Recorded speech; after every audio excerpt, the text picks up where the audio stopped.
Explain this to me. The media spent decades trying to erase Michael Jackson. Yet in 2025, the numbers are doing the exact opposite. Oh, you're beautiful. Thank you. Thank you. A man who hasn't released a song in 16 years is outstreaming today's biggest stars and breaking records no living artist can even reach. People keep asking me the same thing. How is Michael Jackson still doing this? How is someone the industry once called finished or controversial still dominating charts and headlines like he never left? The truth is, most people only saw the noise. They never understood the man or the impact he left behind. Michael wasn't built on trends, hype, or PR tricks. What he created became part of music itself. The performances, the videos, the concerts, the entire blueprint still follows him. And now, 16 years after he's gone, the numbers are exposing what the industry never wanted to admit. Michael Jackson isn't making a comeback. He never stopped winning. So let's talk about the 4 massive records he just broke, starting with the one that shocked everyone. Monthly Spotify listeners. Look, let me tell you something that still blows my mind every time I look at the numbers. Michael Jackson, without dropping a single new song in 16 years, is pulling 67.24 million monthly listeners on Spotify. That's top 21 in the entire world. Think about that for a second. People are streaming him more than artists who are out here dropping music every 2 weeks just to stay alive. And since we all know the debates never stop, let's talk about the usual names people throw around. Some people swear Prince was the real singer and musician. I respect Prince, but he's sitting at around 11.5 million monthly listeners. That's not even close. And let's be honest, Thriller alone outperformed his entire career. Then, there are the Beatles fans who jump in and say they changed everything first. Sure, they made history, but they're at around 32.8 million monthly listeners, half of Michael's pull. And Elvis? I'll keep it short. His Spotify numbers are messy, split across releases, but even combined, they don't touch MJ's range. The gap is huge. Meanwhile, Michael's over here with 67.24 million and climbing, still moving numbers like he's touring next month. So whenever someone tries to debate King of Pop versus King of Rock or claims their favorite legend was bigger, I just look at these stats and laugh a little. Because honestly, the scoreboard is already speaking louder than any argument online. And the crazy part is, this is just the warm-up. Billboard Hot 100 in 6 different decades. Now here's the part that honestly feels unreal, even when you already know Michael was different. He's the first and only artist in history to land top 10 hits on the Billboard Hot 100 in 6 different decades. Let me break that down because most people don't realize how insane that is. He hit the top 10 in the 1970s when he was just a kid taking over the world with the Jackson 5. He dominated the 1980s, obviously. Thriller Bad, the whole era was a straight-up cultural takeover. Then the 1990s, still dropping hits back-to-back. The 2000s, even in the middle of chaos, he charted again. The 2010s, years after he passed, his music still pushed into the top 10. And then the 2020s. Yes, another decade, another top 10. Nobody else has done this. Not the Beatles, not Prince, not Elvis, not Beyonce, not Drake, not Taylor, nobody. Think about what that means. Most artists burn out in 5 years. Some survive 10. A tiny handful last 20. Michael's chart success has lasted over 50 years, stretching across generations who weren't even born when he was alive. It's like every new wave of listeners ends up finding him and saying, okay, yeah, this guy was on another level. And the wildest part? This isn't nostalgia. This is demand. The charts are reacting like Michael is still here. But even that record isn't the one that truly shocked the industry. Because what happened next forced the whole world, especially Hollywood, to pay attention. Michael broke the internet. All right, now this part. This is where things stopped feeling like statistics and started feeling like a shift in the culture. The Michael biopic teaser dropped, and in the first 24 hours it pulled 116.2 million views. Let that sink in. A trailer, not the movie, not a music video. A trailer just became the most watched music biopic launch of all time. And here's what's crazy. Hollywood didn't expect this. Not even close.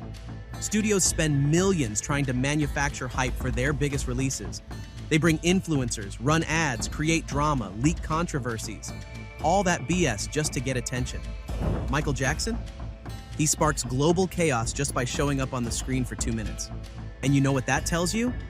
People weren't watching because of marketing. They were watching because they care. Because deep down, even after everything he went through, the world still wants to understand him. Still wants to see the real story. Still wants the truth they never got.